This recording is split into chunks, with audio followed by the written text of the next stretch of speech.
Hello, everyone, and welcome to the Cinema Flow podcast. I'm your host, Zach Abdulbaki, and today I'm joined by a very special guest, Miss Rachel Chavkin. She is the Tony Award-winning director of Hadestown, which is one of the most successful Broadway musicals of the 21st century. The team behind Hadestown has created a professionally filmed version of the show that will be released in movie theaters in North America on July 24th. It will be playing for 5 days. Make sure to get your tickets now. I've seen it. It's incredible. You will want to see it on the big screen. Now, please welcome to the show the director of Hadestown, Miss Rachel Chavkin. Welcome to the show. How are you doing today? Thanks so much, Zach. I'm really good. I'm excited to talk with you. Awesome. Thank you so much for taking the time. Before we start, I just want to thank you for your work because you directed my favorite musical of all time, which is Natasha, Pierre and the Great Comet of 1812. I was lucky enough to see it several times on Broadway, and to this day, it's still my favorite piece of art I've ever experienced. It's so good. I Oh still man. listen to the cast album, so thank you for making that show. It means a lot to me. Oh wow. I love that show too. So thanks, man. Of course. And I'm really glad that you and your team have created this professionally filmed version of the show because there are a lot of people who aren't able to go watch a live production of the show for whatever reason. You know, there's a lot of international fans. Of So course. I'm curious, what prompted the decision to create a pro shot now? Why was this the right time to do it? We always knew we wanted to capture the original five performances. They're so singular, they're so extraordinary, not in the least our beautiful Hermes, Andre de Shields, who is like, yeah, in a truly singular kind of performance of his lifetime.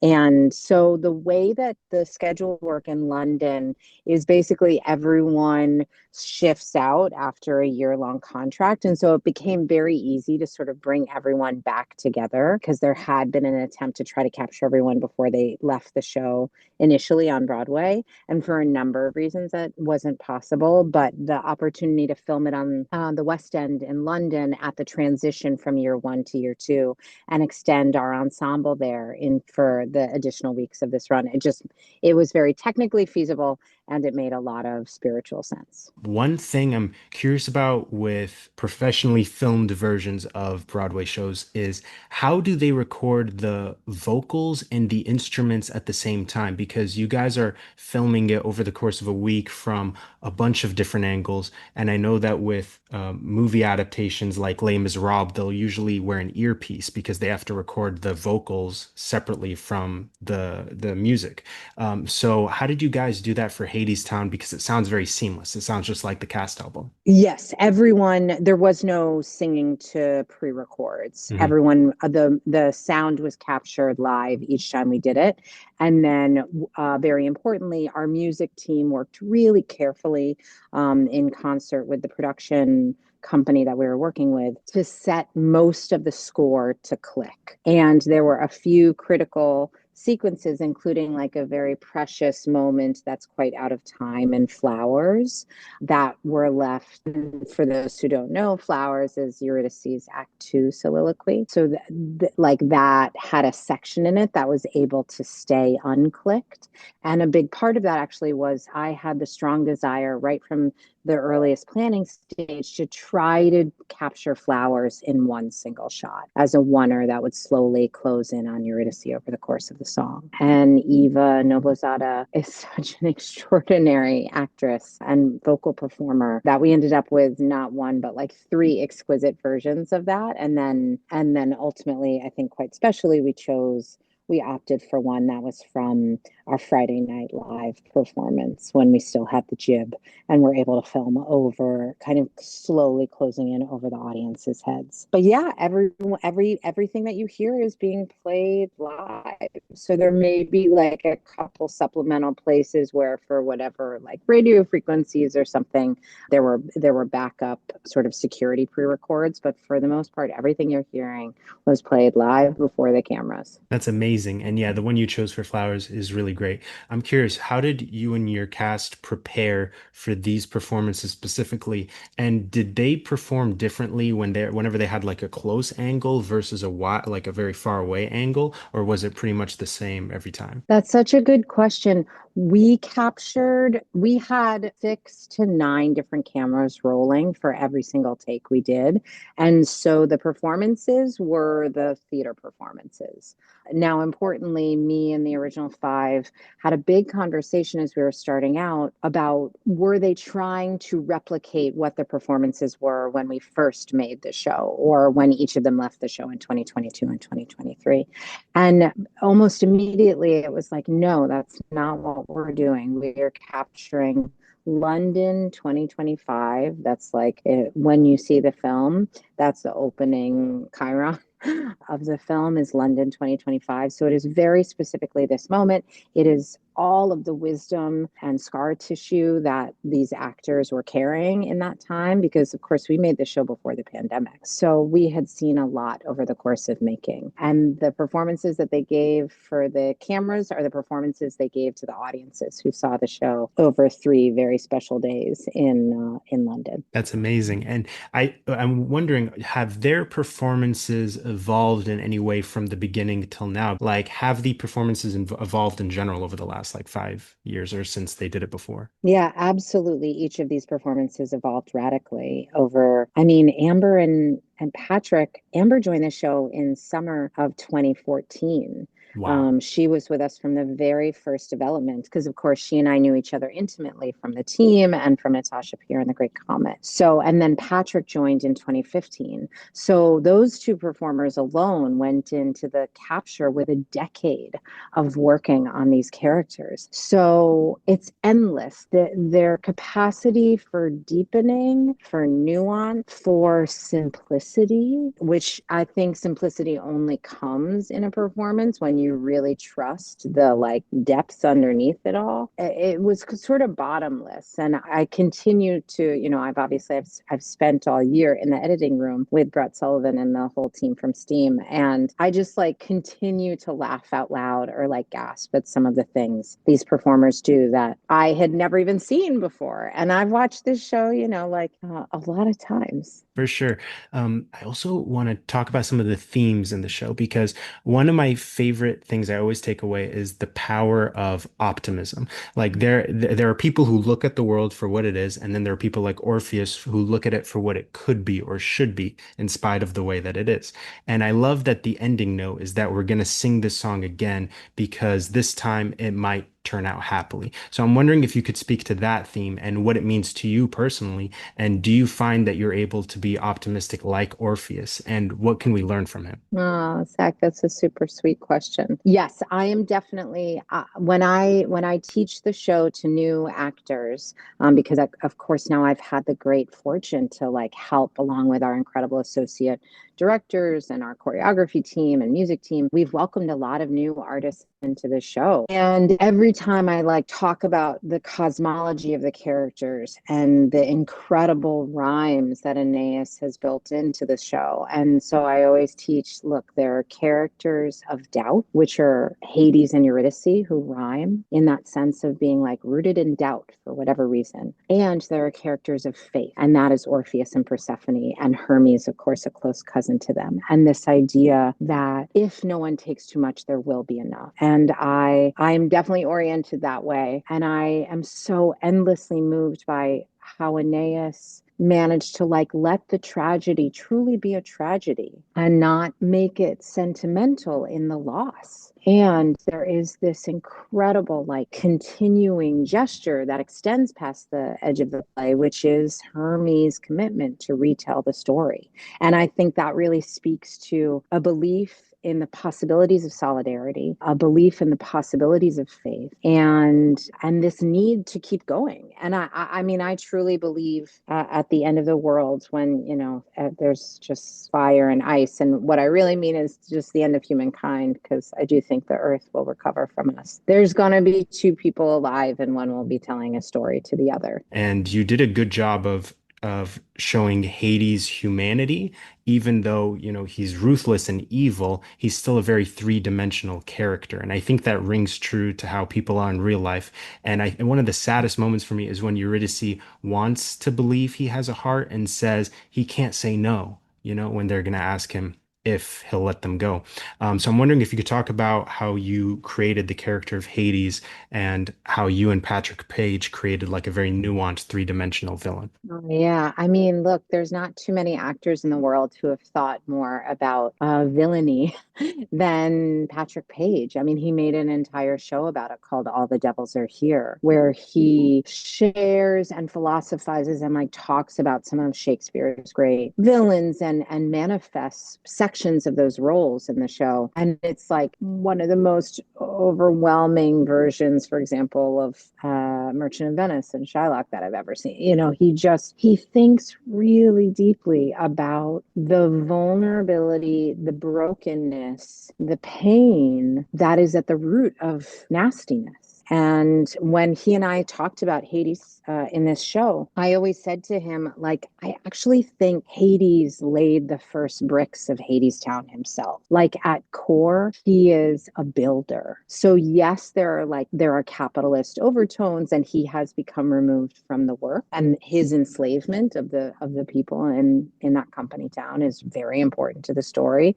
And I think he is doing so because of pain, because he is lonely, because he is a creature of doubt, because he worries that his wife won't come back to him, even though she says every year, I love you, I'll see you in 6 months. And I think the wall is the same. Like, look, if you believe the world is fundamentally a mean place, as both Hades and Eurydice do, then it makes perfect sense to build a wall to keep the mean people out. And it's not my worldview, but it is my job as a director. And I know it's Patrick considers it his job as an actor to understand where that character is coming from. Absolutely, he does a great job with it, and I always think hurt people, and that's like Yeah. the common thing with villains. I also one thing I love about your directing style is you really know how to build a character's introduction, like when Anatole steps out with the lights behind him, or in Hades Town, with Hades coming down the steps. I'm curious, how much do you think about a character's introduction when staging moments like that? Because it says a lot about them the way they enter the space. Yeah, I mean, I think about it all the time. The director, Anne Bogart, incredible experimental director in America and known internationally. She was my teacher at both when I studied with the City Company, and then I ultimately trained with her during grad school. But I can remember when I first started studying with the City Company, they used to use these things called compositions that were like sort of challenges to make a whole bunch of performance fast, and then you're creating like raw materials that you can pull from as you're creating a production. And one of the like elements in the recipe that she would often use is like, you have to have a character enter that makes the audience go, wow, what an entrance. And similarly, she would sometimes do like, wow, what an exit. And it's the same in film as with theater. Like every single moment of stage time is an opportunity to tell story. And fundamentally, I want to take advantage of that. Absolutely. I feel like with all of your shows, you maximize the creative potential of every single moment. Like there's always something interesting happening on stage. And part of that is the lighting design. And one of the most striking images in the show is when the lamps swing into the audience during Wait for Me. But there are also a lot of subtle lighting cues, like during All I've Ever Known, when the light shifts from purple to blue when Orpheus starts singing. So I was wondering if you could talk about working with your lighting designer, Bradley King, who also did Great Comet, and how you two came up with creative lighting cues that don't just look cool, but also enhance the narrative and emotion of the story. Bradley King and I have been collaborating together since, well, actually, I was a TA when Bradley was a student, undergrad student at NYU. And then I think in 2007, we did our first production. So he and I have an incredibly long history together and an incredibly robust and resilient relationship in that collaboration. We challenge each other, we provoke each other to like about different things. The two very specific things that you asked, the swinging lamps, that I say truly with not, too much self-aggrandizement. The image was me. That was talking to Aeneas in our very first conversation. It was like literally the first idea that I shared with her. And I said, when I listen to the song, long. And this was like a 4 hour conversation where I was trying to talk with her about how I would approach directing the show. Part of that, task is to like convince her of the different images that I'm seeing. And I said, I see these swinging lamps that go along with his hope as he's like going down through these tunnels. And I can remember on Broadway, as we were teching that number, she like leaned over to me and whispered in my ear. She's like, I feel like it finally looks the way you described it to me back in 2013. And, this was 6 years and 4 productions later. So it took some time to figure out, but it finally did come together. And between my saying that to her in 2013 and 2019, there was, of course, my original idea fusing with the choreographer, David Newman, who's an extraordinary partner on this show, Rachel Hauk, our set designer, and Bradley King, our lighting designer, all of whom like were a huge part of the success of that moment. Ultimately, what did the lamps look like? Where had they been on the set prior to that? So you like recognize that lampshade and its rust on it, exactly where the cage needed to be for the choreography of the workers, which David and Rachel, I mean, each of those lamps is quite custom built, even though they look sort of factory standard. And then Bradley feeding back on intensity, on height of the swings, all of that. And then the color changes that you observe beautifully, that's all Bradley. And that is like his beautiful, he really feels music, and he is a musician or trained as a musician. So that's a big part of his world. And we've just finished yet another collaboration on the Lunchbox out at Berkeley Rep. And so anyway, I think he's just pretty special lighting designer working in the field of musical lighting design. Absolutely. And it's for like movie people who might be listening. I think it's they have a lot of overlap with what a cinematographer does, but also an editor, because I feel like the lighting designer sort of guides our eyes as to where to look at in the theater.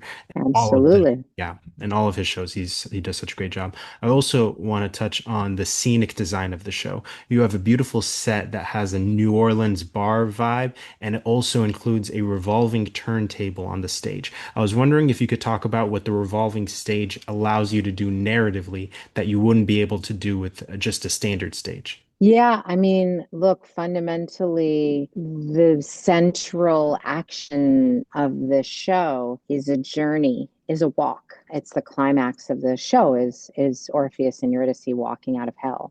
And certainly that walk can be abstracted. They can walk in place in a stylized way, but fundamentally, I always was like, I don't know about that. And so when we did it at New York Theater Workshop, when we had no automation in our first off-Broadway production, they actually walked this whole kind of long, crazy corkscrew of this series that went from the floor up many levels up to this door that we like planted in upper wall. And it was kind of perilous and slow and creepy. And then when we moved to proscenium, we couldn't do that because off Broadway had been this immersive amphitheater. So when we moved into proscenium, it was almost immediate. It was like, oh, that's a turntable. That's like walking essentially. Well, first I was like, well, should there be treadmills on stage? But then that felt very goofy very fast. So the turntable was a core idea from the moment that we began to conceive the show for proscenium spaces. That's amazing. Yeah. And it feels immersive without actually, being a modified theater like Great Comet. It still feels like you're in it with them. So I love the scenic design for this one. Also, the orchestrations for this show are fantastic. I don't know much about music, but I love the jazz folk vibe that the instruments bring to the show. What is the process like when it comes to choosing which instruments play which part of the music? I'm sure those decisions affect how like the audience feels emotionally during each scene. Oh, yeah. Fortunately, unfortunately, not the person to talk to at all. You'd have Yeah. to talk to our incredible, happy to say Tony Award winning orchestrators, which are Michael Chorney and Todd Sikafus. Michael was a part of the show from the very beginning, collaborating with Aeneas, and had a sextet and had the trombone trombone was always like a really key part of those orchestrations. And then Michael is like one of the craziest guitarists I've ever known. And so he was doing really nasty, like beautiful things on guitar. And then Todd Sikafus joined when Ani DeFranco produced the album of the original, what had been this like DIY community theater project in Vermont that grew and grew and grew with Aeneas touring the country. And in 2010, they made an unbelievable studio album, which Todd produced, and he added a bunch of kind of higher sounds and I believe piano. And so anyway, that is the magic of those two men, plus Liam Robinson, our incredible vocal arranger. But I couldn't tell you how they chose what. I'm curious. One thing I've always wondered about theater is when a show opens and it's completely locked, you can't really change anything. So I'm curious what that's like for you. Do you ever feel frustrated that you can't go Oh, back and yeah. modify? Yeah. So why does it have to be locked? People need to I'll set tell that. you, I Yeah. quietly change stuff. I quietly shift little things all the time.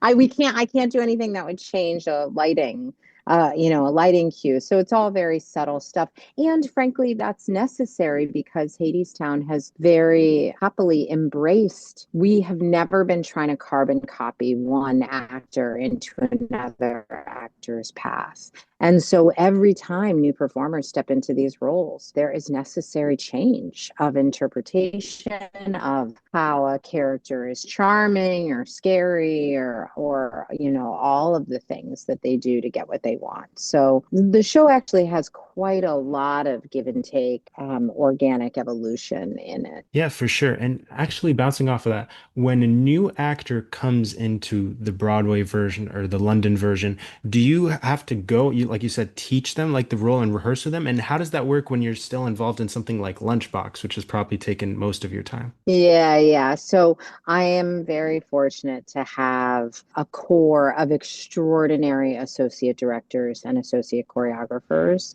who help maintain the show on a daily basis, as well as our stage management team. They do it all in real partnership. And so when a new performer or artist comes to the show, I really always try to be there because I think almost nothing is more valuable than institutional knowledge. And so I try to draw a connective tissue from, the earliest conversations that Aeneas and I had to all of the mistakes we made along the way in creating the show and production that's on Broadway so that people who are coming in really can understand the culture that we have made and why choices are important. But you are right that I can't be there all the time. Exactly, yeah, and that totally makes sense. One other thing I'm curious about is when how it works with understudies, because when I saw Great Comet, I got to see Shobha Narayan perform the role of Natasha, and she was amazing. So Oh, yeah. yeah, I'm just curious, like, what is it like with understudies? Do you rehearse with them in like all the time in case they have to go on, or are they more left to their own devices, and then when it's like the day that they know they're going to go on, like it's time to rehearse now? Yeah, it's a great question. And that is one of the key jobs of an associate director is an associate choreographer and dance captains as part of that team, is to rehearse understudies so that they are ready and further that they are given the dignity of creating their own performance. And Hadestown is so lucky, like Malcolm Armwood, who's one of our original Broadway company members and is the only one who has stayed with the show steadily since our opening days back in March 2019.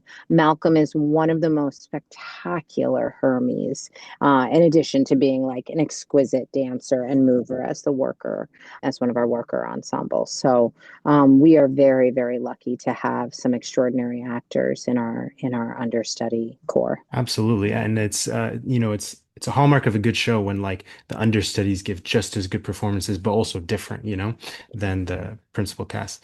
And I agree with you what you said before about pro shot. I know we don't like that word, but like because this feels like an actual movie, and same goes for like Hamilton and Waitress. But I love that we're getting more of these nowadays. But I'm curious, what do you think is the difference between a show that is well suited for a filmed professional capture of a play versus something like an adaptation like In the Heights, which is a great movie. And also, do you ever think that there would be a Hadestown adaptation, sort of like that format, or do you think this is the definitive filmed version of the show? I can only hope there will be someday, but I don't know that the future, only the future knows that. Yeah, for sure. And also, I read online that you directed a short film called Remind Me. I'm curious, would you ever be interested in directing a feature film? And if so, do you think you would want to do a musical or like a completely different genre? Oh yeah, I mean all the above. I work on new plays, weird plays, Hmm. experimental work, Yeah. mainstream work, solo performance art. So the answer is yes, I absolutely want to work more in film. I have another short that has been in post forever just because I'm too busy. In a good way. That's not a complaint. I feel guilty that I haven't been able to like finish it, but it's a beautiful kind of experimental documentary that I made with two very dear friends, Eric Berryman and Jillian Walker, about their experiences being in Black Greek society.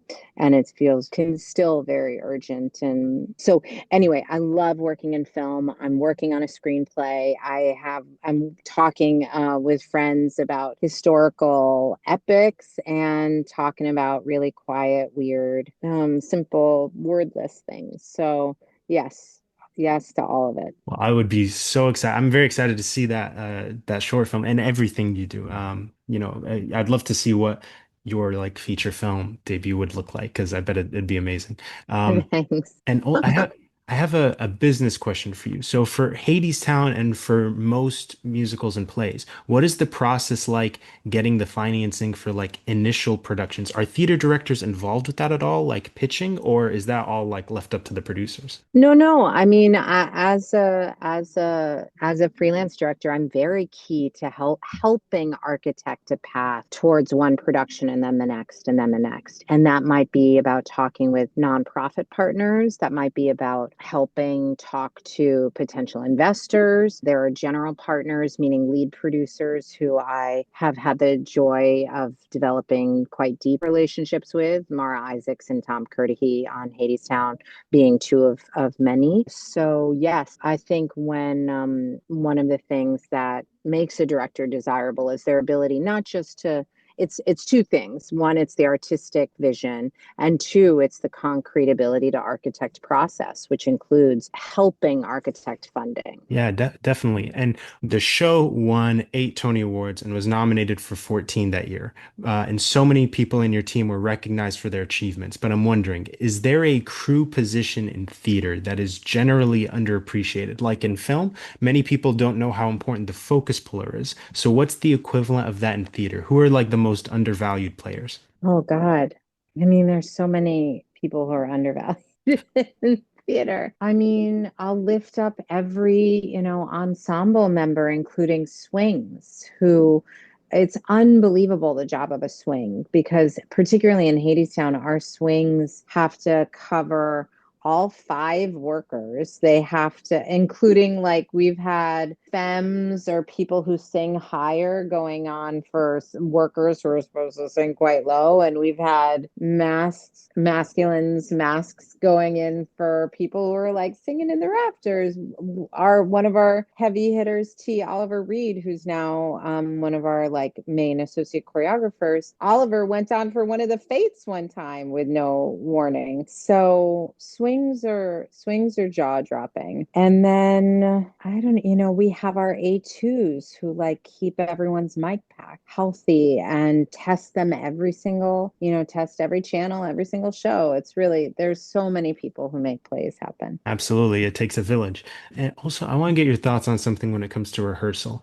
I once produced a short film where the actors told the director that they didn't want to over rehearse because then they might give their best performance on camera. And I told them, well, actors on Broadway give a good performance 8 times a week and still manage to bring their A game every time. So, my question for you is there such a thing as over rehearsing? This particular case, I would say that the difference between film acting and theater acting is pretty profound. And there are people who clearly have the capacity to do both. But in my very limited experience directing film, the more I would try to shape a performer's performance, often the less organic it became.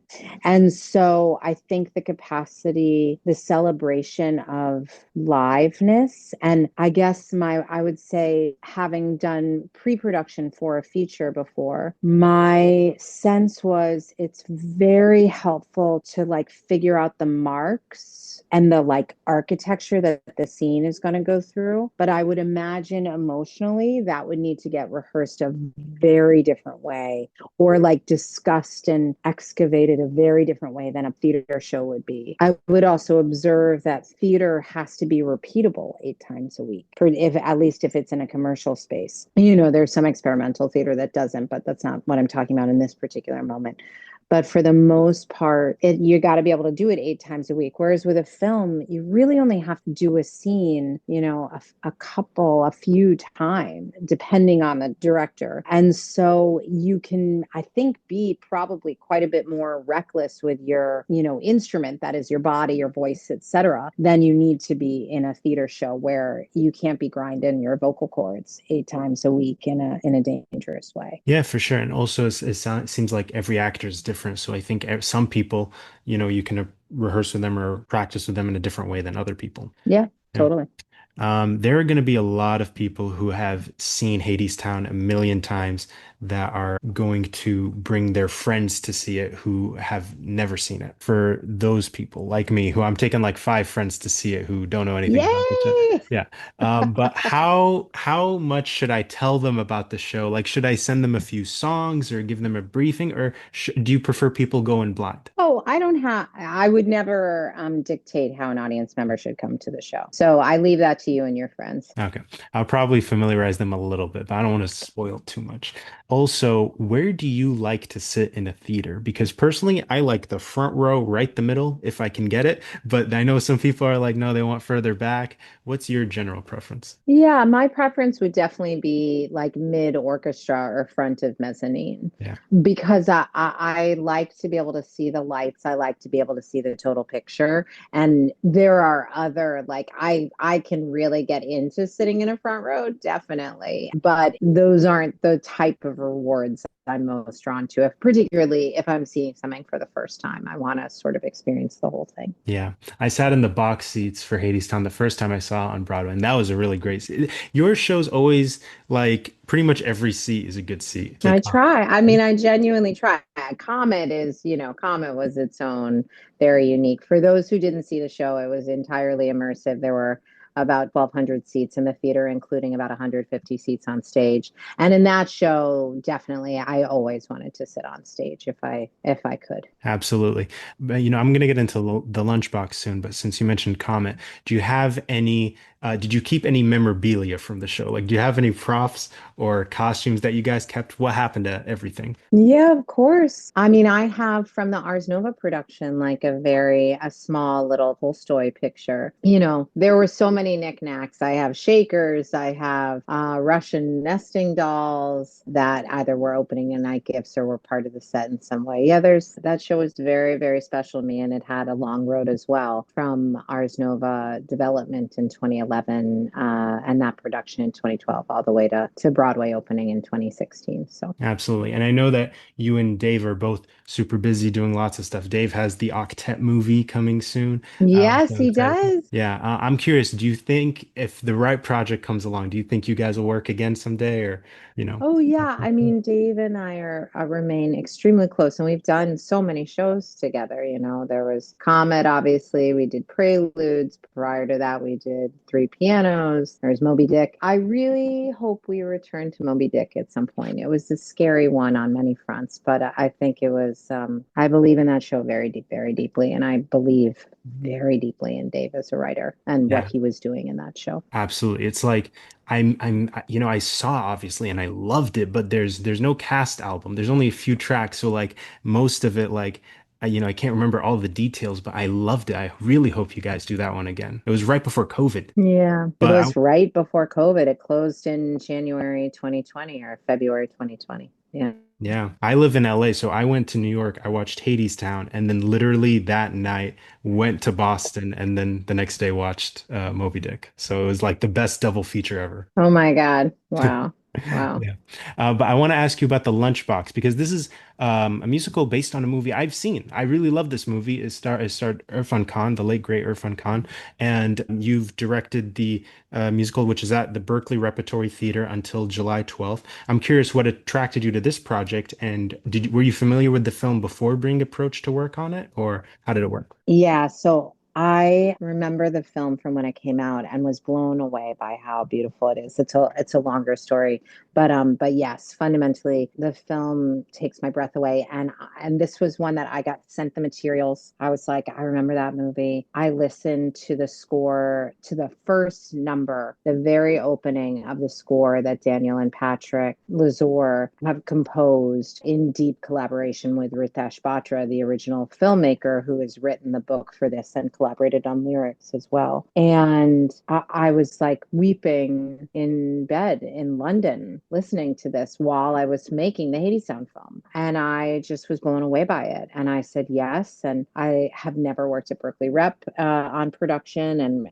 and had always wanted to, but more than anything, just this material swept me away. And I am so proud of what we made and have premiered this summer. And I think it's got all of the intimacy and tenderness and melancholy that the original film does, and also manages to have Reshma Gujjar is our choreographer. This is her first musical, and what she has, the physical life that she has brought to this, plus the emotionality of the Lazor score, kind of opens the story into some emotional depths that the film, of course, captures in a very different way that only film can. But I think we're on our way to something quite exquisite. And I think it's a show that's going to have long legs ahead of it. Oh, I really hope so. And you also have Kuhu Verma in this production as Ila. People may know her as Velma from Octet. I'm curious what it's been like working with her and why she was a great choice for that part. Oh man, you're such a super fan. It's so cool. Kuhu is just divine. I mean, she's extraordinary. She actually was with the show longer than I was. The guys, before there was a director, had done just an internal reading years prior, and Kuhu had sung Ela then. And when I signed on, I was a jerk and I made everyone, including people who had a history with the show, audition because I really needed. I learned a huge amount through the audition process about the material. And I had not known whether Kuhu, I had seen her in Octet, of course, a couple times, because Annie and Dave are both very dear friends, and was worried, oh, will she feel too young? But the level of deep sorrow and history and depth that brings to the role of Ela, the unhappy housewife who is the center of the story, is just heartrending. And she captures an incredible power that I think it takes people's breaths away. Absolutely. I'm gonna try to go see it before it closes because Berkeley is more reachable for me than New York. Oh yeah, I'm in LA. And you said there's plans for hopefully after, like hopefully it's gonna have future productions as well. that is the hope. As a hope. Okay, good.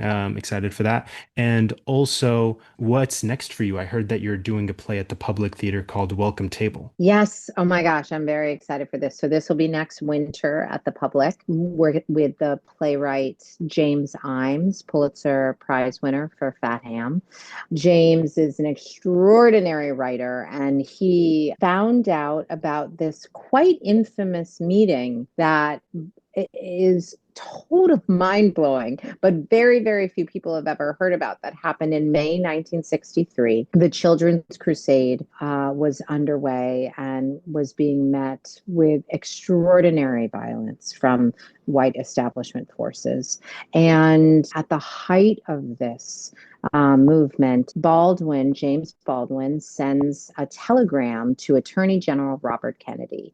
And the two had met the previous year at a White House writers' dinner. And Kennedy had been blown away by the fire next time and had sent Baldwin a congratulatory message. And of course, under Bobby, the Attorney General's office had been working very, very hard on civil rights, but in the sort of slower, limited ways that you can fight injustice with the law. And that wasn't fast enough. And I think Bobby sensed that, but Baldwin, man, knew it far too personally. And so in May 1963, he sends a telegram to Attorney General Robert F. Kennedy saying the violence happening in the South is not the fault of J. Edgar Hoover or Bull Connor or white Southern racists. The fault is President Kennedy not using the moral authority of his office. And to his credit, Bobby Kennedy calls James Baldwin and says, I think we should talk. And so the two men and a group of luminaries that basically equal the fucking Avengers have what by all accounts was one of the tensest meetings of anyone's life. They talked for 4 hours, and James Imes has told this story in a very unusual way. It's definitely not your straight biopic. The story is looked at from the ancestral plane, but how he wrestles with the legacy of this meeting is just beautiful. So yeah, I'm very excited for that production. That's fascinating. Wow, that's a great hook and very timely. Yes, it is. Yeah, that's gonna be great. I'm very excited to see that. Do you know, are the actors set for that one yet, or not yet? Cast is still evolving, Okay, but so I can say we've gotten to develop it with a number of tremendous actors over the past year. awesome. Well, bringing it back to Hadestown before we wrap up, what do you think it is? You've had an amazing career, like so many great plays and musicals, but what do you think it is about Hadestown that has caused it to connect so strongly with audiences? Why do you think this is the one that's had so much staying power and continues to be loved and appreciated all around the world? That's such a great question. And I guess I will humbly say I have some theories about it, but that's a question for audiences around the world ultimately. I think that Aeneas's poetry manages to capture both a level of romance and a level of deep social insight about both losing a lover and how I talked about this in my Tony speech, how power tries to make us feel alone when we are pushing for change. And I think it feels populist in its access points. Like it's got these two tremendous love stories. There's such gorgeous dance and music that Aeneas and our orchestrators and David Newman, our choreographer, forged. And there is weight to the story that actually helps us hopefully live our lives a bit better. And I think my sense is, and my hope is, personally, I go to theater. I can only ultimately come back to myself as an audience member. Like I go to theater both wanting to be fed aesthetically and joyfully. I want luscious visuals and good music. And I go to theater to learn something about how to be in the world or how to think about the world and our role or my role in it. And I think Hadestown kind of serves on both levels and hope that is part of the core of why it's sustained. I think one common trait amongst a lot of your work is that the first time I'll listen to it or watch it, I love it and it's amazing but then every time I revisit it, I find something new. Like I read the book that Anais Mitchell wrote about the lyrics of Hadestown, and there was a part where she mentioned that she studied in Egypt for like a study abroad thing, and that the teacher that she had in Egypt mentioned that there used to be like a good president of Egypt. Nasser. Yeah, who said he referred to his the citizens of Egypt as my brothers, my sisters, but then the dictator Hosni Mubarak referred to them as my children, and I was like, whoa, that obviously Hades, so like there's something new every time. I think that's what gives it the staying power that like you never get tired of it. Yeah, and look, I don't say yes to shows that I don't want to spend the years of my life with. And so I have been very blessed to like encounter and get to collaborate with Aeneas and Dave and so many extraordinary James Imes now, so many extraordinary writers who, yeah, every time you read them, they reveal new depths because they're such exquisite artists. And obviously I try to like meet them in terms of the depth and thoughtfulness visually. So, and the worlds. So, all of it. Absolutely. As I said before, you always maximize the creative potential of like every moment. So I'm always going to be excited to watch everything you do next. Thanks, man. Of What a course. pleasure to meet. What a pleasure. And I want to thank you for taking the time to speak with me. It's truly an honor. And before we go, please let the audience know where they can follow you on social media so they can keep up to date with everything you have going on. Oh, yeah. I'm on Instagram, and I think my handle is just my name, Rachel Chavkin, Rachel.Chavkin. And I'm not on TikTok. I'm not on whatever Twitter is now called under fascism. And but come see me, I guess, on Instagram and go see the film. Go Yes. see Hadestown. Exactly. Everyone go watch it. It's going to be in theaters July 24th. Make plans, take your friends. It's going to be amazing. There will be a link to purchase tickets in the description, as well as a link to your Instagram. And that does it for today's episode of the Cinema Flow podcast. Thank you all for listening. Stay safe, and I'll see you next time. Bye bye.